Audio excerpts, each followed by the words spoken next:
Hello tout le monde, bienvenue dans cette nouvelle vidéo. Ça fait un petit moment que je réfléchissais à mettre en place le guide ultime de la prospection en 2024 pour quelqu'un qui partirait de zéro et qui voudrait s'assurer d'avoir des résultats en prospection. On le sait, la prospection par mail, c'est un canal qui fonctionne extrêmement bien, mais qui est ultra concurrentiel, et donc pour ça, vous devez à tout prix avoir les bonnes pratiques. L'objectif de la vidéo, elle est très très simple, que je vous donne les 4 critères qui vont faire que votre prospection par mail va fonctionner et tout ce qui les compose. La prospection par mail, c'est simple, mais ça commence par un ciblage. Le ciblage est ultra important, ça va faire à peu près 80% de vos résultats. Pourquoi? Parce que si vous contactez pas les bonnes personnes au bon moment avec la bonne offre, vous ne pourrez pas avoir de résultats. Votre prospection euh, fera tout simplement pas mouche. Les personnes que vous contacterez vous donneront des réponses négatives ou ne vous répondront pas. Alors, le ciblage, de quoi il est composé? De pas mal de choses qu'on va pouvoir le voir. Une première partie d'un ciblage efficace, c'est bien connaître son ICP et son persona. Ok, pour moi, il y a des règles qui sont hyper importantes. C'est avoir un persona qui soit solvable, donc c'est-à-dire qu'il a de l'argent à débourser, qui soit en croissance. L'idée, c'est pas de baser son marché et puis les personnes qu'on va venir contacter sur potentiellement une hype ou quelque chose de très éphémère. Troisièmement, qu'il soit éduqué à son problème, qu'il soit éduqué à ce que vous amenez, c'est-à-dire qu'il ait déjà une première conscience, qu'il n'arrive pas en vous disant écoute, je comprends pas à quoi ça me sert ton service. Pourquoi? Parce que là, il va avoir un besoin d'éducation derrière. Donc, c'est pas forcément néfaste, c'est juste que dans une optique de générer des ventes, générer des rendez-vous en direct, il faut qu'on ait déjà une prééducation. Et puis, il faut qu'il ait un problème qui soit douloureux, c'est-à-dire qu'au quotidien, il sente que soit ça le freine dans son business, soit ça lui fait perdre du temps, perdre de l'argent, perdre de la notoriété, n'importe quoi, mais qu'il y ait un problème douloureux, qu'il soit urgent à régler de sa part, et puis surtout qu'il le reconnaisse, c'est-à-dire il se voile pas la face, il est au courant qu'il y a un problème et qu'il y a quelque chose qui doit être fait très rapidement. Ensuite, pour un bon ciblage, pour moi, il faut passer par de l'intent data. L'intent data, c'est quoi? C'est des signaux qui viennent indiquer un intérêt potentiel pour votre service. Deux types d'intent data, des signaux internes et des signaux externes. Interne, c'est vous avez fait un contenu sur la prospection, il y a des personnes qui ont liké, commenté votre post, et vous allez échanger avec eux parce que potentiellement, s'ils sont venus interagir sur votre post, c'est qu'ils sont intéressés ou qu'ils ont des besoins. Et puis un signal externe, c'est par exemple une entreprise qui va mettre une offre d'emploi. Typiquement, une entreprise qui recherche un business developer, c'est quelqu'un qui veut faire entrer du cash, qui a de l'argent à investir. Vu qu'il utilise le terme business developer et non pas commercial, c'est potentiellement quelqu'un qui a des notions de prospection digitalisées. Et donc, c'est un signal potentiel pour quelqu'un comme moi d'aller le démarcher. Donc, l'intent data, hyper important, essentiel de trouver des signaux qui correspondent à votre cible, qui correspondent à votre marché. Ensuite, dans votre ciblage, il faut qu'on ait la possibilité de faire de l'enrichissement. C'est-à-dire qu'il faut qu'on ait une cible où on peut trouver des emails, où on peut trouver des numéros de téléphone. Tout dépend de la prise de contact que vous voulez faire. Ou éventuellement qu'on puisse aussi trouver des profils LinkedIn. D'accord? Mais il faut qu'on ait quelque chose, un point de touche où on peut aller les chercher, où on peut aller voir de la data efficace. Quand je dis de trouver des adresses mail, c'est des adresses mail non pas généralistes, mais bien précises. Par exemple, antoineguinet@exit.fr, un nom d'entreprise relié à un nom de domaine. Trouver des numéros de téléphone, c'est pas des standards, c'est des 06 dans l'idéal. Et pareil, les profils LinkedIn, bon là, vu que c'est nominatif, là-dessus, il n'y a pas trop de soucis. Et puis un bon ciblage, s'assurer d'avoir un bon ciblage, c'est aussi faire de la vérification. C'est-à-dire que s'assurer que la data qu'on sort soit bonne. Donc, que dans nos listes de contacts, on ait bien un ICP, un persona qui correspond à ce que l'on cherche, ce que l'on vise, qu'on ait bien un signal d'item data valide, et non pas quelque chose un peu tiré par les cheveux, qu'on ait bien un enrichissement de data qui soit bien fait. Ok, si on a ça, on est sûr d'avoir un ciblage aux petits oignons. Ensuite, arrive la partie paramétrage, c'est-à-dire qu'on ne va pas se lancer à faire de l'emailing en masse comme ça, dès qu'on a un ciblage, dès qu'on a un peu de data sur les personnes. Pour ça, on a quelques points qui sont hyper importants à trouver et puis surtout à paramétrer. Le premier, c'est ce qu'on appelle des protocoles. Alors, je vais même prendre le sens inverse. Le premier, c'est d'avoir un nom de domaine dédié. C'est-à-dire que tous ceux qui font de la prospection avec des adresses en @gmail.com, en @outlook, tout ça, vous oubliez. Ensuite, tous ceux qui ont un nom de domaine pour leur site internet et qui utilisent le même nom de domaine pour la prospection, c'est pas à bannir, mais c'est à fortement limiter. Pourquoi? Parce que la prospection, si bien faite soit-elle, va pouvoir impacter votre nom de domaine, donc impacter la délivrabilité de vos adresses mail professionnelles derrière. Donc sur vos échanges clients, ça peut être emmerdant si vous tombez en spam tout le temps. Et puis, ça va pouvoir aussi impacter clairement le référencement de votre site internet potentiellement derrière. Donc ça peut avoir un impact très négatif. Donc avoir un nom de domaine qui soit dédié. Prendre un nom de domaine qui soit proche de son nom de domaine principal. Ensuite, correctement enseigner les protocoles SPF, DKIM et démarques sur son nom de domaine. Tout ça, c'est des choses qu'on va venir régler au niveau des paramètres DNS devant notre domaine. Ça, c'est dans votre hébergeur. Je pourrais faire une vidéo dédiée là-dessus. Et en fait, c'est des protocoles qui viennent certifier que vous êtes bien le propriétaire de cette adresse mail, que vous envoyez bien un mail à une bonne personne de manière réfléchie. En bref, ça vient sécuriser l'ensemble des mails que vous allez envoyer. Et tout ça, ça va permettre de limiter au maximum le fait que vous allez tomber en spam parce que les FAI, les fournisseurs d'accès à Internet, viennent surveiller tous les mails qui partent. Et si on n'a pas ces protocoles déjà mis sur l'adresse mail que vous utilisez, vous partez avec quelque chose qui ne va pas pouvoir fonctionner dans le temps. Et sur 100 mails que vous allez envoyer, vous allez peut-être en avoir 30, 40, 50 qui vont tomber en spam bêtement. Et puis ensuite, la partie hyper importante, c'est le warm-up, c'est ce qu'on appelle la chauffe de son adresse mail. On n'envoie pas 50 emails du jour au lendemain avec une boîte mail. Ça ne fonctionne pas. C'est-à-dire que si vous aviez d'habitude un volume d'envoi quotidien aux alentours de 5 à 10 mails et que du jour au lendemain vous passez à 60 mails, c'est louche. Ça indique une prospection. Donc pour ça, on utilise des logiciels de chauffe d'emails. C'est tout simplement des logiciels qui vont envoyer en automatique des mails à d'autres boîtes mail et qui vont envoyer aussi en automatique des mails vers votre boîte mail. Ça va permettre de faire monter le volume d'envoi et de réception. Et donc, le jour où vous allez passer à envoyer 60 mails de prospection d'un coup sur une journée, eh bien, là, les fournisseurs d'accès à Internet se diront, bah non, en fait, c'est un volume classique pour cette adresse mail. A priori, ça sous-entend pas de prospection derrière. À savoir que la prospection, forcément, l'envoi de mails massif n'est forcément pas apprécié de la part des fournisseurs d'accès à Internet. Troisième point, et pas des moindres, la partie écriture. Alors là, c'est hyper important. Pourquoi? Parce que si j'ai dit 80% de la réussite de votre prospection se faisait dans le ciblage, et ce qui est vrai, une bonne partie des 20 restants va se faire dans votre écriture. C'est-à-dire à quel point vous allez être capable d'écrire le bon message à la bonne personne. D'accord? Premier point qui est hyper important, les icebreakers. L'icebreaker, il est là pour justifier votre prise de contact ou créer un intérêt. C'est-à-dire que si j'ai quelqu'un qui me contacte, bonjour Antoine, je m'appelle Marc de la société nanani nanana et je vends ceci, je m'en fous. Par contre, si j'ai un icebreaker où le mec me justifie sa prise de contact, écoute, je suis tombé sur un ancien post LinkedIn et je me suis dit qu'il y a peut-être quelque chose d'intéressant pour toi. Ok, intéressant.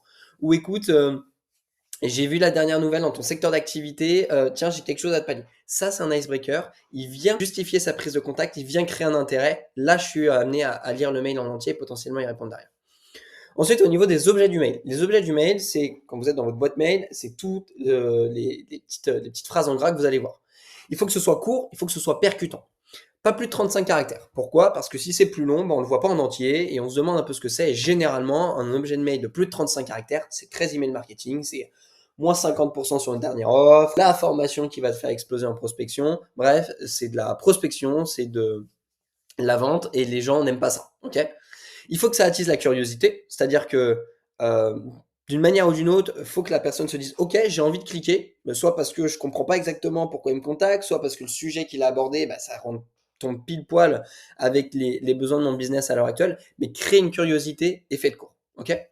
Ensuite, votre message, il faut qu'il soit direct, d'accord? Il expliquera rapidement pourquoi vous êtes là à la suite de votre icebreaker, ce que vous recherchez, mais aussi et surtout, c'est quoi le bénéfice pour votre interlocuteur à lire votre mail et surtout à vous répondre.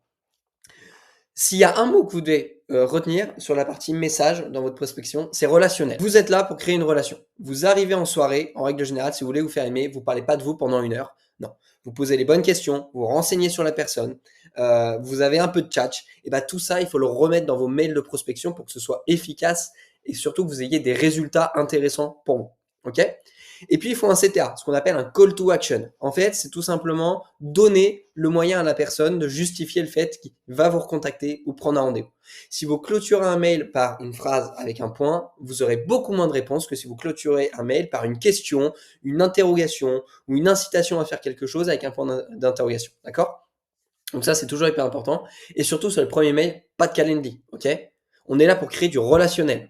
C'est absolument pas relationnel de dire clique sur le lien, réserve un créneau et puis je te rappelle dans 2 semaines sur un lien Google Meet. Ça, c'est pas du relationnel. Créer du relationnel, inciter une réponse positive, négative, une question en retour, n'importe quoi, mais faites du relationnel.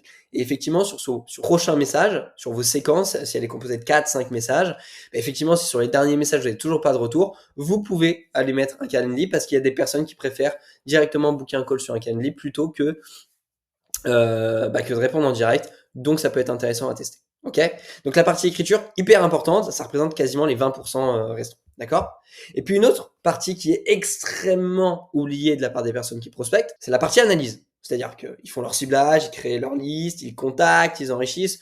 Ok, mais après, j'ai eu des rendez-vous, j'ai pas eu de rendez-vous, je sais pas pourquoi, je sais pas ce qui a marché, pas fonctionné, et ça, c'est se tirer une balle dans le pied, parce que ça veut dire qu'à chaque séquence que vous allez faire, vous repartez de zéro. La partie analyse. Assez conseil. On a plusieurs points qui sont hyper importants à analyser, qui est la délivrabilité, le taux d'ouverture, le taux de réponse et la prise de rendez-vous. Ok. La délivrabilité, c'est est-ce que l'email que j'ai envoyé est arrivé dans la boîte de réception principale de la personne. Ok. Si c'est pas le cas, il peut avoir plusieurs problèmes sur votre délivrabilité. Soit vous avez fait une mauvaise chauffe de votre adresse mail, ce qui fait que vous n'avez pas de chauffe, vous avez directement envoyé 60 mails sur une journée, forcément il y en a qui vont tomber. Soit les emails que vous avez utilisés, enfin c'est-à-dire que l'email que vous avez contacté n'existe pas. Et dans ce cas, c'est que vous avez mal vérifié derrière votre base de données une fois que vous l'aviez enrichi. Soit c'est que vous avez mis un volume d'envoi qui est beaucoup trop important. D'accord. C'est-à-dire que une boîte mail, c'est pas fait pour envoyer 200 emails par jour. Ok. Ça, c'est un radar, c'est un red flag. Il y a des mecs qui prospectent. Limitez votre envoi de mail. Moi, personnellement, je conseille entre 40 et 60 maximum par adresse mail. Et puis, faire attention à ce que vous ne soyez pas tombé en blacklist. Pourquoi? Parce qu'une mauvaise chauffe, envoyer des emails incorrects et envoyer trop de mails, ça vous conduit tout droit en blacklist. Et donc, derrière, si vous utilisez encore un email qui est blacklisté, bah, vous n'avez aucune chance. Vous pourrez écrire les meilleurs mails, vous pourrez optimiser votre chauffe, vérifier tous les mails que vous voulez, vous tomberez quand même en spam et donc ça ne sert à rien. Ok. Sur la partie délivrabilité. Ensuite, le taux d'ouverture. C'est pas compliqué. Inférieur à 50, c'est pas bon. Donc, objet à revoir, qualité des emails que vous envoyez à revoir, et puis la chauffe des emails à revoir. C'est probablement l'un de ces 3 points qui bug, si ce n'est les 3. Ok. Donc, checkez-les un par un, c'est-à-dire que avant d'optimiser les objets, vérifiez vos adresses email pour s'assurer que vous envoyez qu'à des adresses mail délivrables. Assurez-vous d'avoir bien fait chauffer votre adresse mail, hyper important. Et ensuite, itérez vos objets. Ok. Et le taux d'ouverture, s'il est supérieur à 50, a priori, c'est que vous avez une délivrabilité qui est ok. Maintenant, l'idée, c'est de venir itérer vos objets de mail, d'accord? Que ce soit par leur contenu, que ce soit aussi par la date et les horaires d'envoi de votre mail, mais là, c'est que de l'itération pour aller chercher les petits pourcentages en plus. Le taux de réponse, inférieur à 20%, on est mauvais. Potentiellement. Mauvais ciblage, c'est-à-dire que vous avez beau avoir un bon message, un bon contenu, tout simplement ce que vous proposez n'intéresse pas la personne en face de vous, votre ciblage n'est pas bon. Problème d'offre, c'est-à-dire que vous adressez bien à la bonne personne, mais la façon dont vous formulez votre offre au moment donné, qui est soit un contenu gratuit, soit une prise de rendez-vous, quoi que ce soit, ne donne pas envie à la personne. Mauvais CTA, c'est-à-dire que vous incitez pas la personne à passer à l'action derrière. Et potentiellement, vous êtes beaucoup trop transactionnel. C'est-à-dire que vous arrivez et la personne sent immédiatement que vous êtes là pour vendre quelque chose. D'accord? Plutôt que tisser une relation, un lien. Testez, encore une fois, adaptez votre ciblage, adaptez votre offre, adaptez votre CTA. Encore une fois, faites des petites itérations, les unes après les autres, pas tout en même temps, parce qu'au final, vous ne saurez pas ce qui posait problème. Et c'est comme ça que vous allez pouvoir améliorer votre taux de réponse. S'il est supérieur à 20%, pardon, on est sur un beau taux de réponse. Globalement, ça fait dire quand même 2 personnes sur 10 qui vous répondent. Alors, en fonction de certaines campagnes, si on est vraiment sur du très très froid, c'est bien. Si on est sur du tiède, voire du chaud, c'est trop peu, d'accord? Mais si on est vraiment sur des personnes qui ne vous connaissent pas, on est plutôt pas mal. Maintenant, vous pouvez itérer, aller améliorer votre message pour aller chercher du 30, 40% d'ouverture, de réponse. Ça peut arriver sur des campagnes. Et puis le dernier point, bah, c'est la prise de rendez-vous. Ok? Combien de rendez-vous vous avez eu? Parce que c'est quand même l'intérêt. Si on a des beaux taux de réponse, des beaux taux d'ouverture, mais pas de prise de rendez-vous, ça ne sert à rien. Donc, analysez le nombre de rendez-vous que vous avez pour s'assurer que vous avez un bon taux de rendez-vous. Ok? Et ensuite, pensez à bien mettre un système de suivi entre rendez-vous. C'est-à-dire que potentiellement entre la personne où elle va prendre rendez-vous et la date du rendez-vous, il va peut-être avoir 2, 3, 4, 5, 6 jours. Mettez en place du contenu additionnel supplémentaire pour cette personne-là entre-temps. Okay. Si vous appliquez tout ça, c'est clair et net. Vous aurez des résultats en prospection par mail parce que vous aurez appliqué et mis en place toutes les bonnes pratiques. D'accord? C'est pas plus compliqué que ça. Ensuite, c'est vraiment de l'itération. Très rare d'arriver sur une séquence et de faire tout à la perfection et d'avoir des tonnes et des tonnes de résultats. Mais il faut itérer. Changer les messages, changer la tonalité, changer l'approche, changer le CTA. Bref, itérer encore et encore. Mais si vous respectez ça, d'accord, et que vous mettez du volume, de l'envie, vous aurez des résultats en prospection par mail en 2024. C'est obligatoire. Ok, petit moment auto-promo, fin de vidéo. Si vous avez envie d'avoir du contenu supplémentaire, tous les dimanches à 18h au sein de ma newsletter, j'envoie des micro-cours, des informations, des logiciels, des recos, des études de cas clients, bref, tout le contenu qui va vous permettre de vous améliorer en prospection de manière efficace. Donc si vous voulez la rejoindre, je mets le lien de la newsletter en bas. C'est gratuit, c'est tous les dimanches à 18h. L'idée, c'est vraiment de vous faire monter en compétences le plus rapidement possible pour que vous puissiez avoir vos premiers résultats, bonifier vos résultats en prospection. Deuxième point, D'ici à peu près 2 semaines et demie, je vais sortir ma propre formation en prospection. Alors vous allez dire pourquoi une nouvelle formation alors qu'il en existe des tonnes et des tonnes. Tout simplement parce qu'en l'espace de plus de 3 ans, je fais de la prospection maintenant, j'ai investi dans beaucoup de formations, j'ai testé énormément de choses, j'ai pu accompagner des typologies de boîtes allant du solopreneur à des entreprises avec plus d'une centaine de salariés. Donc j'ai un peu exploité tout le spectre de la prospection et j'ai envie de vous fournir ça au sein d'une formation qui soit précise, qui soit directe et qui va vous permettre de générer des rendez-vous tous les mois de manière récurrente, de manière sécurisante. Vous allez enfin apprécier prospecter parce que vous allez vous rendre compte qu'avec les bonnes méthodes, les bons outils et la bonne réflexion, c'est quelque chose qui est relativement simple à mettre en place et surtout très efficace. Et puis, troisième point, pour les entreprises B2B qui veulent soit internaliser leur prospection, c'est-à-dire améliorer leurs compétences en prospection, soit déléguer leur prospection à quelqu'un, je propose des accompagnements. J'accompagne 5 entreprises tous les mois. Donc, si c'est quelque chose qui vous intéresse, vous voulez challenger ce que vous faites déjà, vous voulez améliorer vos résultats, vous voulez générer plus de rendez-vous pour vous, pour vos équipes commerciales, je vous invite à prendre un rendez-vous sur le lien qui est juste en dessous de la vidéo. L'idée, c'est en une demi-heure qu'on fasse connaissance, que vous me parliez un petit peu de vos problématiques, de où vous en êtes en prospection, que je vous oriente déjà avec des conseils stratégiques offerts. Et puis, si je sens que c'est le bon timing et surtout pertinent pour vous, je me permettrai de vous présenter les offres que je peux mettre en place pour vous de manière sur mesure. Voilà, c'est tout pour cette vidéo. Merci à vous de l'avoir regardé jusqu'au bout et on se retrouve très rapidement.